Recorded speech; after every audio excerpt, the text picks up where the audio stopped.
Oh, yeah, her too. Jade Cargill, money. Yeah. Money. I want Barbara to take notes. Where's she? Yeah. What's that trick? I really want Barbara to take notes because she was lacking a little bit of that commercial. That's not for me to say. Ron was like, hey, go ahead and do it with me. She's like, all right, whoop that. She gave him two, and then Ron had to finish it out himself. Look at that. Oh, listen, man. Have I ever been so jealous? Go back. Look at that one more time. Jade Cargill is leaving AEW and is signing with WWE. Off air before we go live, Vaughn and I always get a chance to talk.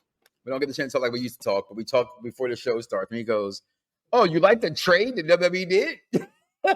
Jade Cargill for Edge?" And I think personally, WWE wins again.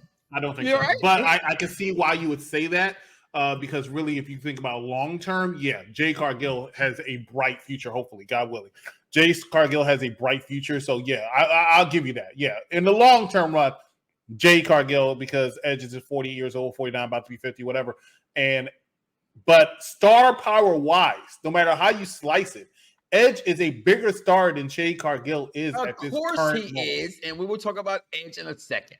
Mm-hmm. Okay? Right now, we're talking about Jade Cargill.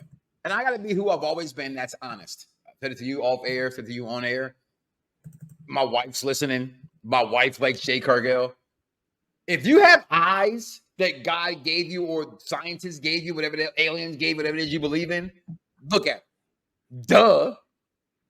I will be remiss if I didn't say she still needs work in the backstage. She still needs work in the wrestling ring. Not from what I see. Where I always says it does matter. Wrestling does matter, but being a superstar is bigger, at least in matter of fact, in wrestling. Okay. Tony Khan tells you it's a wrestling company. It's an entertainment company. Okay. He can profess all he wants. Bringing Edge over makes it more entertaining. Okay. But Jade Cargill, she's in the WWE. She has signed her contract. She said, deuces, you can get the deuces to AEW. But I will actually, this question is, she's on fire. No, listen, right now, all you guys are Cartman on the screen right now. Jizz everywhere. Okay. I'm trying to put this respectfully. Did Sasha Banks shoot herself in the foot? Did Sasha Banks, executive consultant, think she's bigger than what she was? Definitely. She definitely thinks she's bigger than what she was. And that's not saying that she's not a big talent. You know, outside of the fact that Edge is now in AEW, I would say that if Sasha goes to AEW, which I still think she is, she'll be the biggest star in that company. So what she did was take Sasha Banks over Trump's Edge? No. I said if Edge wasn't there, I think Sasha would be the biggest star in the company. However, I'll say this much. She is a huge star. And she deserves to think of herself very highly. But we said this plenty of times on air, off air. If you watch, I'll go back to it. If you watch her Stone Cold Steve Austin podcast, the woman said, Vince McMahon eats filet mignon. Roman Reigns eats filet mignon. I want to eat filet mignon too. I should. I hate to tell you, and I'm a huge Sasha Banks fan. I think she was the best one of the Four Horsewomen. What? You're not Vince McMahon. It's arguable. It's the base of another show. Okay. You're not Vince McMahon. You're not the tribal chief, but you are huge. But, I mean, she took a gamble herself, and a lot of people did it. Cody Rhodes kind of did it coming back to WWE, right? So it might still work out for her in the long run. We'll wait and see, but I can't say she shot herself in the foot. I think it was stupid why she left, but I can't say she shot herself in the foot. Bro, that trade will benefit 100%. Both companies. Jade Cargill 100%. Is potentially an all-time moneymaker. Edge provides more credibility to AEW. 100%. And I will dive into Edge momentarily. All right. And I think Vaughn made it up, and I'm not saying it's actually a full trade, but it feels that way between the two companies that they traded one for the other.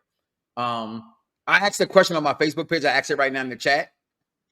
All of a sudden, now y'all think Edge is the motherfucking man? Because when we were all as WWE fans, like, yeah, Edge on the stage. I see clearly. Y'all getting hype about Edge? But y'all the same motherfuckers that got hype about Sting, hype about old ass Jericho. But now you got Edge. Here's the thing about that. And I'll talk about Edge in a second. I gotta stop. It's not about Edge. It's about this beautiful woman, this beautiful black woman. But that's why I said that WWE didn't win this. Because no matter how you slice it, even though Jay was huge last week, the minute Edge showed up at Wrestle Dream, this place went on fire. Even more so, unfortunately, than Jade Cargill. And they would. I think Jade Cargill, her walking to the Performance Center was like the second most viewed wrestling video in WWE this year on YouTube. Second. It's amazing. Let's see how much Edge knows. To the Rock. No. Actually, number one was Jimmy Uso kicking Roman Reigns in the face. Oh, really? That beat that shit with the Rock on SmackDown. The thing with 153 million, if you notice, is not YouTube. They say social media. Period. Okay. I'm just talking about strictly YouTube. Yeah, it beat the Rock's thing. Okay. So talking about this beautiful sister right here that you've been jocking and loving and throwing in my face for over a year now.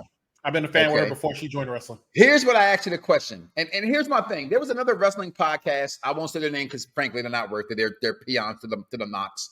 They're peons to the unpopular review. Let me just say this to all wrestling podcasts out there. Most importantly, let me say this to all black wrestling podcasts out there. For any dumb motherfucking podcaster who thinks that this company, the WWE, cannot make both these women stars, you're an idiot. Vaughn at Mike Knoxxx, and I told them they're an idiot. Okay? Whoever the fuck they were. You know what I'm talking about. Whatever that, they had one black guy on one screen, one black guy on the other screen. I said, these motherfuckers just tried to cover the Mike Knoxxx show. Produced by King Vaughn Jr. And at that time, when we started this whole thing out, the Z is Silent podcast. Okay? What the fuck? Okay? What you mean you can't make both these? I think the question was, can the company actually make both these women stars? Do you know who the WWE is? Have you been around this company for a while? I think there's more to Jade Cargill. There's more to Bianca Belair than them meeting each other. I think Bianca is forever the John Cena, the AKA will never turn heel. And now you have Jade Cargill that can play that other role that fans wanted Bianca to turn heel for. What do you think about that one? Exactly. I completely agree. I think Jade Cargill will play a better heel than Bianca. Now, I'm not saying Bianca can't play a heel. We know daggone well she can play a heel very, very well. But as we always said, her marketability, especially to young children, I'm not even going to just say women, because I've seen young boys, I mean, it's 2023, do the same thing with the little braid in their hair and everything. Bianca Belair appeals to a different kind of audience who knows how to get their parents to spend money. And because of that, don't see her turning face.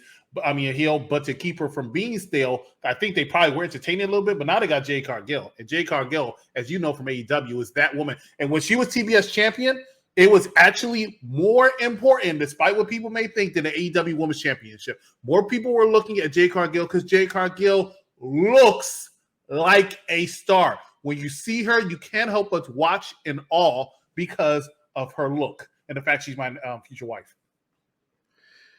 To my man, where'd that comment go? I know the word, as I said earlier, Brandy says never say never. True. I'm not someone who worked for the WWE, but I'm a fan of the WWE for all my entire life, right? John Cena didn't turn heel for a reason, despite fans wanting it. Besides, maybe he might have thought it was good. The WWE's number one motto, the only thing they care about, now that they're with Endeavor, they're here to make money. That's all these people care about, the money. Why would you turn Bianca Belair heel when she's money? Not Bella or Sasha, whatever the fuck the shit was called. Oh, Mella is money, which Mella is money. Right. But Bianca Belair, I'm sorry, you and I both at the same time. I say you kind of said it first, but I instantly said you're right. We saw little white girls wearing black freaking ponytails. Okay? The last time I saw something like that was when I saw little black girls wearing white ponytails for Frozen. Definitely did. Bianca Belair doesn't need to be healed. Did you not remember WrestleMania when the little girl came out with her dancing on the stage? She is too much of a role model to them. They have no John Cena. It's not Charlotte Flair. It's not Becky Lynch. It's not a single female on the roster that's giving me attention of little children like Bianca Belair. 100%. Sorry, Phil. She's never going heel. There's no reason to turn heel unless they find somebody that can be Jade Cargill. Say that not as a face. Not unless they can find somebody else that could take that spot as a face. Then yes, Bianca Belair will not be going heel. That's true. And this guy must really be an AEW mark. I want you to come join us at 10 o'clock on Tuesday. I'm sorry, today for our Fastlane predictions, where it's going to be me and Big Daddy Cool. Because if you think that we're really... I'm looking at George right here, right? Like, George, Sergio, I'm an AEW fan for what it's worth. I don't want you to think as a new subscriber or a new listener. Please subscribe, comment below, let us know, like, follow, and subscribe. Here's my thing, Sergio. I'm not knocking AEW.